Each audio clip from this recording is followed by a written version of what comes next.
This episode is brought to you by Multifamily Media Network, delivering the latest news, ideas, and inspiration across the multifamily sector.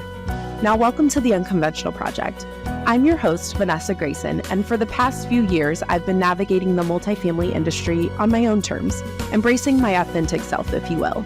It's been a wild ride filled with triumphs and challenges, success and imposter syndrome, doubts and shortcomings, but one thing is clear: there's no single pathway to success. The mission of the Unconventional Project is to shine a light on the thoughts and experiences of other uniquely cultivated leaders and processes who have taken an unconventional pathway to achieve their goals. We're here to celebrate the diverse and creative minds that need to be heard, to collaborate on the joys and struggles of authentic, unique leadership, and simply bring our whole selves to a table designed for everyone. Are you ready? It's time to embrace the unconventional. Hello, and welcome back to another episode of the Unconventional Project. I'm your host, Vanessa Grayson, and as always, the Unconventional Project is brought to you by Multifamily Media Network. Shameless plug per usual. If you have not done so, please head on over to the website and check out all the amazing podcast hosts. They are putting their heart and soul into these episodes, really looking to just pour out knowledge, give wisdom, give feedback, give a lot of thought-provoking information from our industry. And so I know that there's a host out there that you can engage with and immerse yourself with in their content. So please do so. Everything from marketing to leasing to leadership to maintenance, you name it, there is probably something over there for you. But with that being said, y'all, it's May. Not exactly sure where the year has gone, or sometimes I even look at like the goals that I wrote down at the beginning of the year and, you know, the words that I had for myself and just kind of the movement that I had planned for this year. And it's hard to believe that we're in May. We're almost halfway through 2025. It's absolutely insane. Our industry has a lot of great things coming. I know a lot of people are looking forward to Apartmentalize in Vegas. And I'm super excited to share that I will be there. First things first, I'll of course be attending Multifamily Media Network's Podcast Palooza. It'll be our second annual event at Apartmentalize. Be sure to visit any of our LinkedIn pages. I'm sure all of our hosts have been sharing the information, but if you need the link to RSVP, shoot me a message. That's not a problem. I'm happy to get that over to you. Our team is planning a phenomenal event. So shout out to Mike and Jennifer and all the incredible individuals on our team that are putting in the work to make sure that the event is enjoyable and engaging and just absolutely phenomenal, just as it was last year. So super excited to join you all in Vegas for that. But, you know, I want to talk about just kind of where I'm at in life, and then let's dive into the reason why I even sat down to record today, because it's just kind of been heavy on my brain.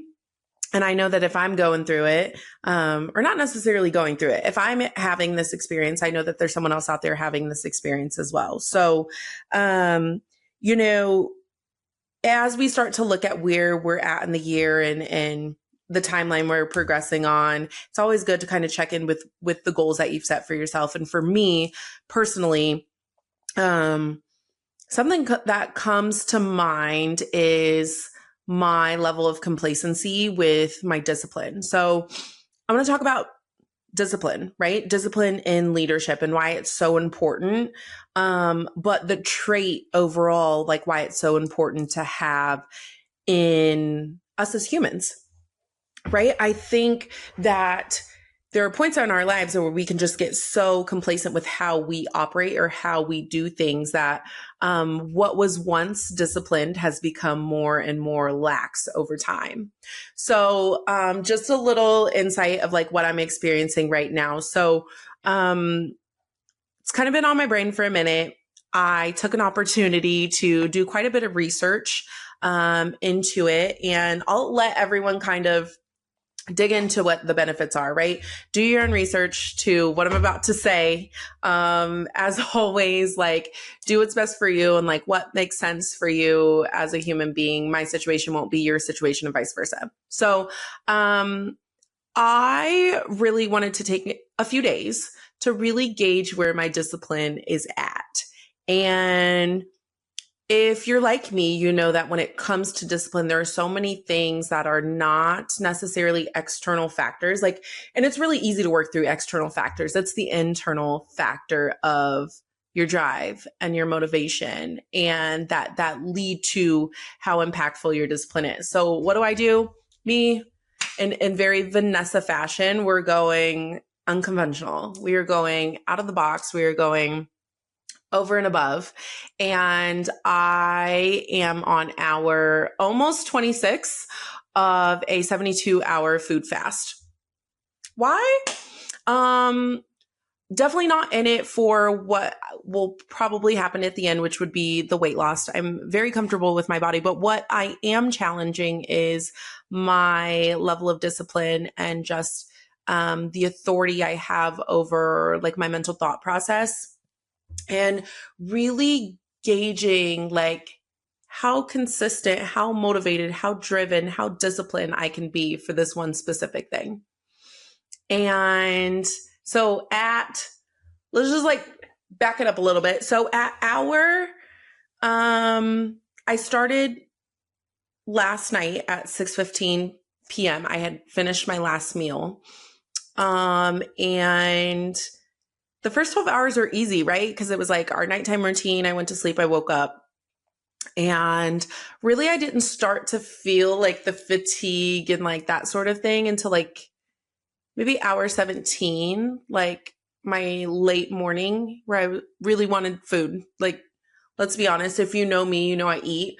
And so I really wanted food at that point. Something that I really had to focus on was creating these small goals, staying disciplined in those, which ultimately has led to me staying disciplined thus far. So at hour almost 26, yes, I've had like what you would probably know you experiencing, like hunger pains and like a little bit of a headache, but I'm only able to have water.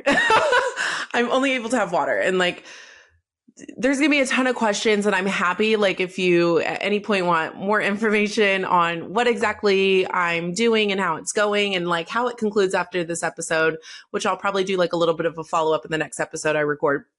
You're welcome to slide in my DMs.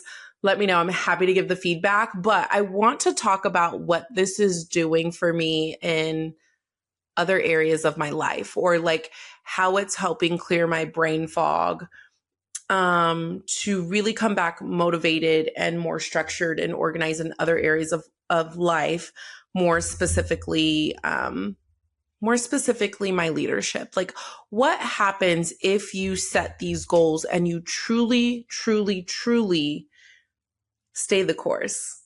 Like, sometimes I feel like we set goals and we get there literally by the skin on our teeth. Skin of her teeth? Is that the thing? Okay. I feel like we set goals and like we are barely scraping by to achieve those goals. But like, what if we truly and 100%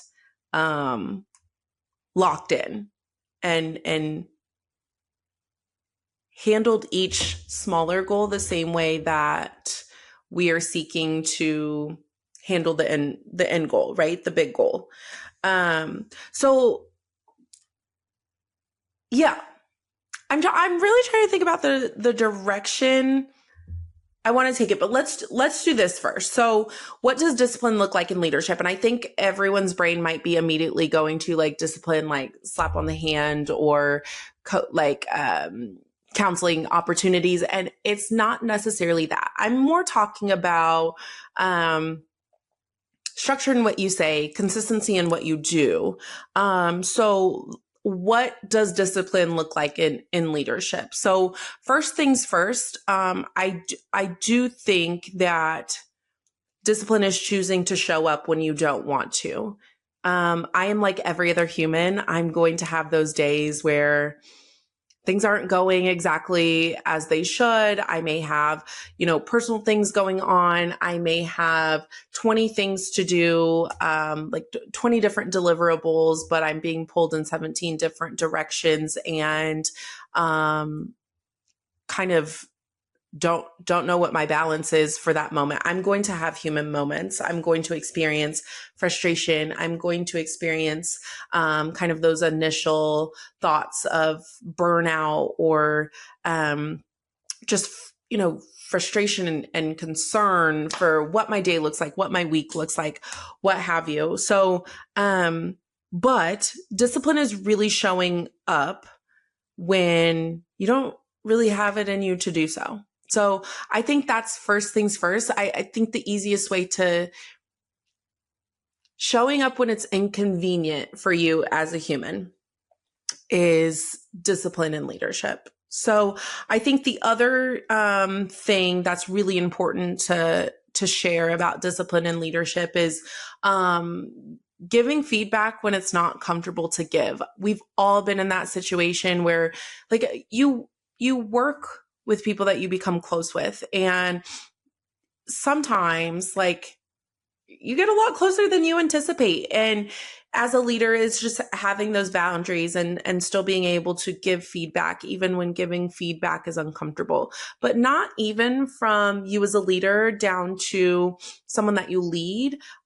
It works the other way as well. So you as a leader giving feedback when it's uncomfortable to your leader and your leader's leader and your support team overall. So you are doing a disservice if you don't give genuine feedback that can be, that you can mentor someone through, that you can coach someone through, bringing things to their attention that they may not know, simply because it's maybe that one-on-one interaction piece that they don't really understand. It could be something as simple as they really just don't understand that it's happening.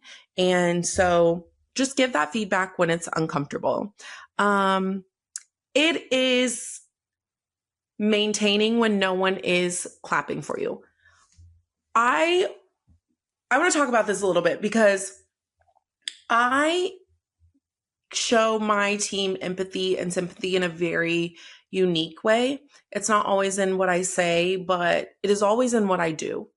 And again, I'm a human of a leadership, and, the feedback that I get most consistently is that my personality is intimidating, or I am an intimidating person. And I always struggle with that feedback because I know that my heart is in every single thing that I do. And I know how passionate I am about my team members and my residents, my community, the work that I put out. I know how I feel about that. So it really is hard to receive those comments sometimes. And so something that I've really had to shift my focus to is making sure that I am maintaining, producing, I am being consistent when no one is clapping.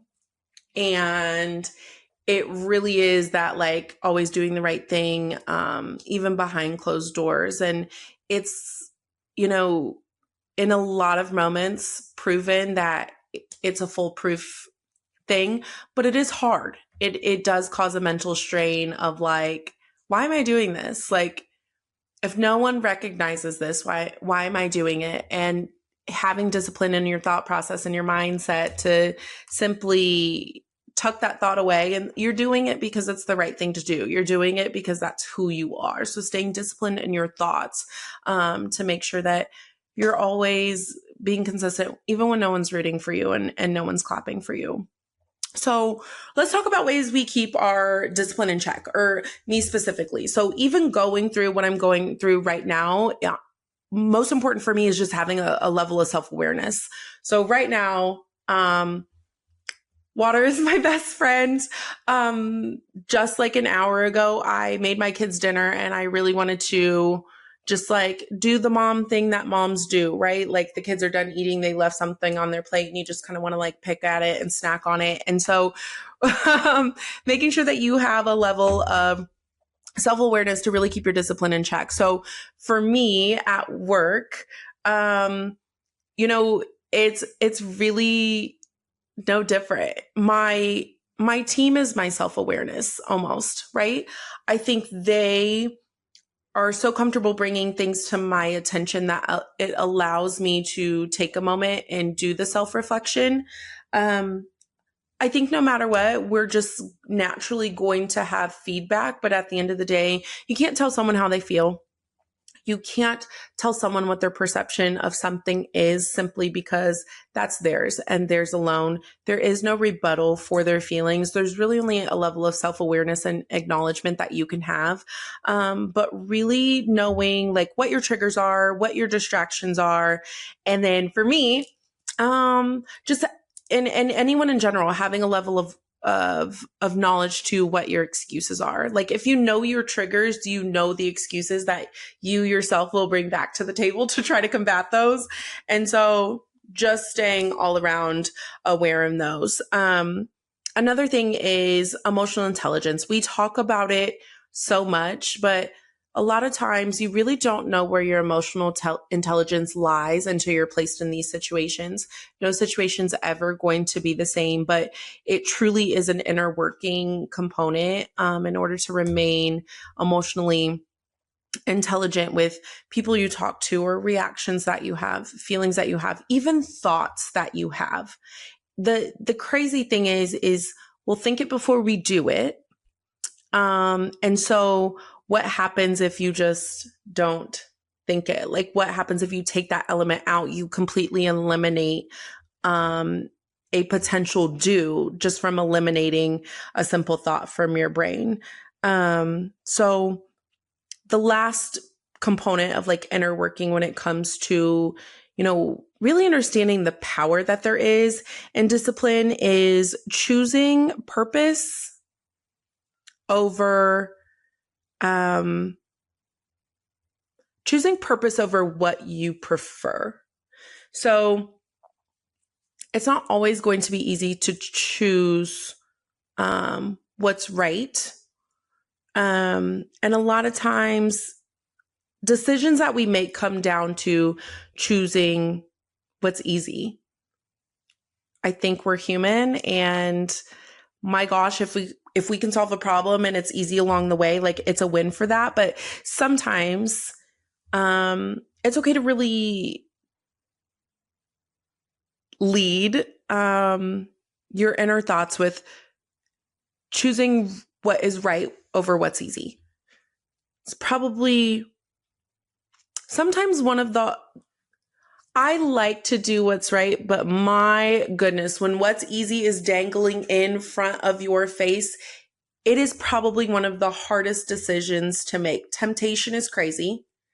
But that is part of some of like the inner workings and the inner strength that you have to have with your thoughts. In general, just to choose purpose over what you prefer.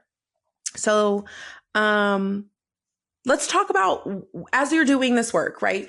As you're doing this work on yourself and as you're seeking to lead your teams, how do disciplined leaders impact like the people around you, maybe your company culture, maybe your residents. So like for me, as you all know, like I'm on site, so a lot of that can kind of bleed down. But for me, it's just the impact is you're modeling a level of excellence at that point. Nobody's perfect. I don't think the gist of this is to act like anyone's perfect by any means.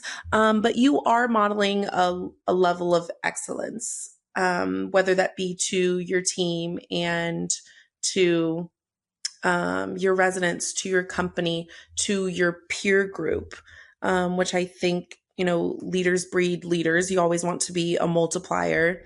And if you haven't read that book, you absolutely should. You want to be a multiplier. I tell my team all the time, like my job is to make sure that you lead from the seat that you're in. That, while you have a title at the end of the day, you feel like you have just as much autonomy as we run the operations of our community that I have. Titles are great, but imagine if I had 7 leaders walking around instead of just one, and that a title didn't have to dictate that, a feeling that they feel empowered by me, empowered by each other to lead from the seat that they're in, like that'll do it for me every time. Having a highly disciplined leader also creates psychological safety, because there's just a conception that you are working diligently to be fair and consistent across the board. Your team is going to know that when they bring you a problem, you will think it through with a high level of intelligence. You will think it through with fact over feeling. You will be empathetic and sympathetic, all while making the best possible decision with the scenario that you have. So they will trust you to find that balance, but it does create a level of psychological safety. And I think finally the thing is for them to see you operate in such a high disciplined mindset, you are building the people around you up because of A, the regard that they hold you in, B, the trust that they now have in you, and then C, the empowerment that they feel to do the exact same thing you're doing. So going back to really just like modeling that level of excellence. So obviously we want to maintain these things along the way. So I'm going to share with you a moment of that really helped me kind of put me on the discipline track. But I think I got a moment of impact from something that happened to my team back in it's about a month ago now, back in April. So our team attended our annual Crystal Merit Awards, and that's something that the Apartment Association of Kansas City does here in Kansas City. I had been telling my team for weeks, like, for some reason, I felt so good. I felt so good about how this year was going to go. And so much so that I have a couple team members that walked the stage with me last year. So last year, our community won one of the awards. They had an opportunity to walk the stage and like hear their property called and like feel just so much pride getting to go up on stage and accept the award. And it was a really cool moment for them. But after all of that, I looked at them and I told them everyone's walking next year. And I don't know. I'll have to ask them. I actually do want to ask, two specific individuals that were with me at the time. I do have some newer team members on my team now as well. But CJ is my leasing professional. I've talked about her a couple of times.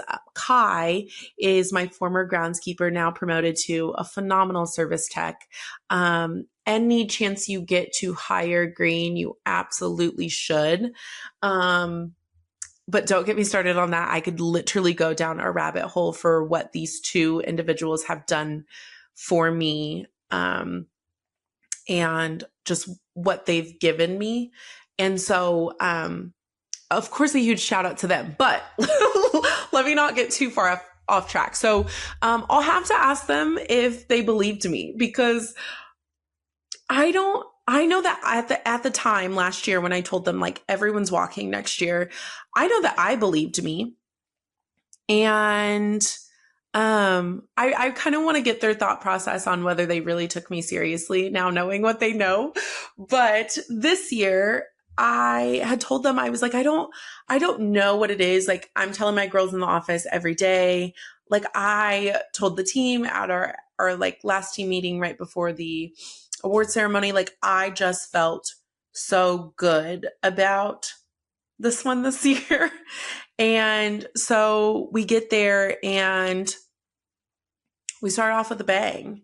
CJ gets to walk the stage as an individual for leasing, rookie leasing professional of the year. She takes the award home. I wish that everyone could feel what I felt in that moment. Is just like, She always moves me to tears. Like, if you know, you know, she says all the time, like, our phrase to each other is like, start from the bottom. And I get so choked up over that one because I tell her all the time, like, I saw so much of myself in her when I very first met her. And you would just have to know the situation that she was in, that I was in, to know that, like, why it felt so impactful in that moment. So that happens, right? I lose my mind. Like, I feel like a proud mama bear. Like, I'm losing my mind. Okay, so we're fast forwarding. Kai started as a groundskeeper in this industry. We promoted him to a service tech right before, or like right during, like, his 1 year anniversary. And boom, Kai takes home maintenance rookie of the year. He gets his name called. And that one, watching the videos back, I could probably watch it 19,000 times. Like, watching that video back again, like, such a proud mama moment to just feel like, oh my gosh, like, it's happening. What I told them what happened is happening. And not to mention the team took home 2 awards as well. So we took home Best Leasing Office and Clubhouse, and we also took home Best Model for the 2nd year in a row, which is really, really cool because I actually really love our model. These moments are happening. I'm sitting next to my boss and sitting next to another manager in our region who I really hold near and dear, just from a level of connection that we have. I can get advice from them at any point in the day, but I know that they support me. I know that they're rooting for me, and those connections mean the most. And to look over at both of them and literally just feel like I'm having a whole outer body, and just to be able to explain to them, like, how proud I am, and like, I felt it and I knew it. And like, I felt all of that, but I also felt like a level of self-doubt. Like, did I really, like, speak this into existence that way? Or like, did we really make the level of impact that I thought we could? And like, you're experiencing so much watching the people that you lead go be successful. And it's the craziest feeling for me. So I say all that to say this: in that moment is when I started thinking about my level of discipline. And I really sat and like looked over the last 365 days and just analyzed where I put the most effort and energy and time and attention into my leadership. And when I think about kind of some of these things that I've named off, like why discipline is so important and the impact that it makes, it leads me to that moment to watch 2 of my team members be so incredibly successful and to be recognized for all their honors and achievements and success and drive and commitment and attention to, you know, my team and the company. And to be recognized for the entire city of Kansas City is, my goodness, this is a moment in my leadership that I will never forget in my life. More specifically, because at one point, a CEO of a company that I worked for asked me, I'll never forget it, Jim Nichols, like, please know that this has stuck with me for 10 years. My gosh, 10 years. But one time, you know, we were having a conversation and he asked me, he was like, if you were to turn around right now, how many of your team members are following you? And at the time, if my intentions were good, I just hadn't been led in the right way to understand what true leadership was. And so at the time, of course, my answer is very different. But my goodness, Jim Nichols, if you could see me now, I'm not turning around to look at the people that are following me because they're in front of me. I'm leading in a way that I am so disciplined in my leadership that I'm leading in a way that I don't need to turn around because they're never behind me. They're always in front of me.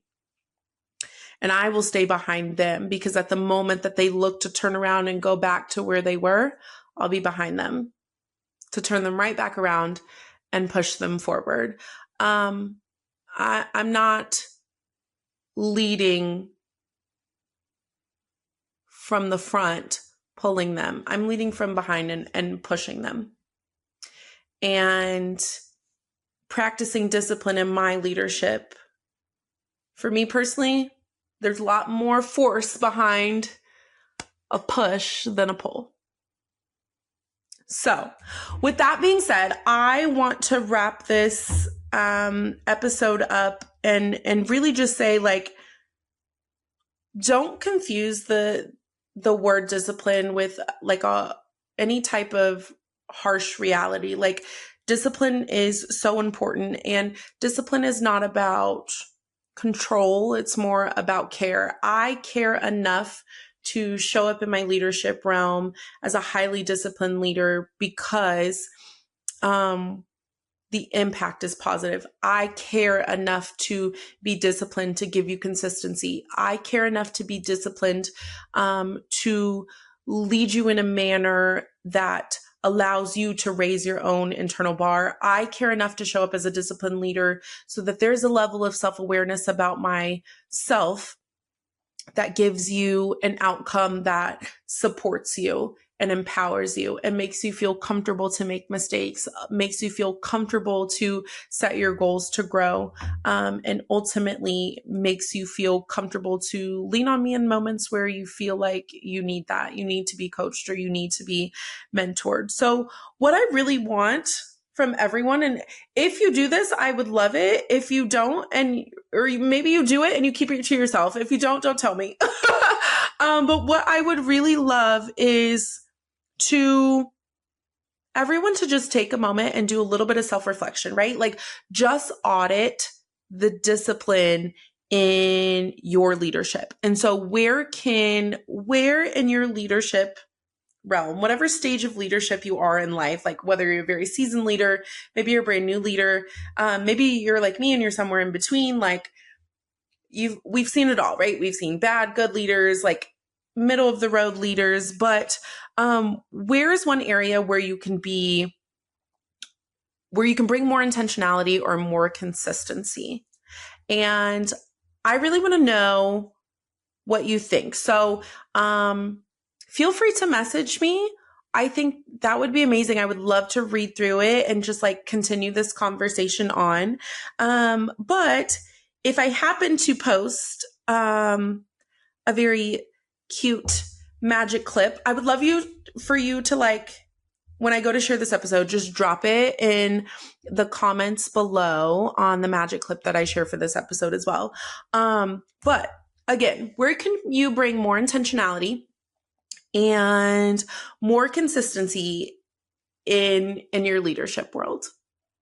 So a little food for thought to the rest of your day, or whatever point you're at in the day listening to this, or whatever day of the week that you're listening to.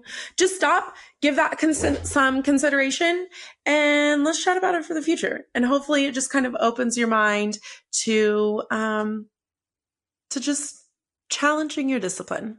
That's what we're doing. We're challenging our discipline. So once again, thank you so much for being here. As always, this podcast is on a multitude of platforms. So you've got Apple Podcasts, you've got YouTube, you've got Spotify. So please be sure to visit any of those platforms, subscribe so you get an alert anytime new episodes drop, which I'm super excited about. And then more details to come on Podcast Palooza. Again, if you need the RSVP link for Podcast Palooza being hosted by Multifamily Media Network in Vegas, yeah, it's going to be a good time. Please reach out to me and let me know. I'm happy to get you the RSVP link. And I'm so excited to connect with so many of you there in person. Much like last year, I definitely want to see old faces, new faces. I want to meet you in person. And who knows, maybe you're a future guest of the Unconventional Project. So with that being said, I am so happy to spend this time with you, and I can't wait to see you back on the next episode. Bye. You made it to the end of the episode. Thank you for joining us on this incredible journey. The Unconventional Project is the table I've always dreamed of, a place where the seats never run out, where we celebrate life's experiences, big and small, and where our hunger for knowledge is never satisfied.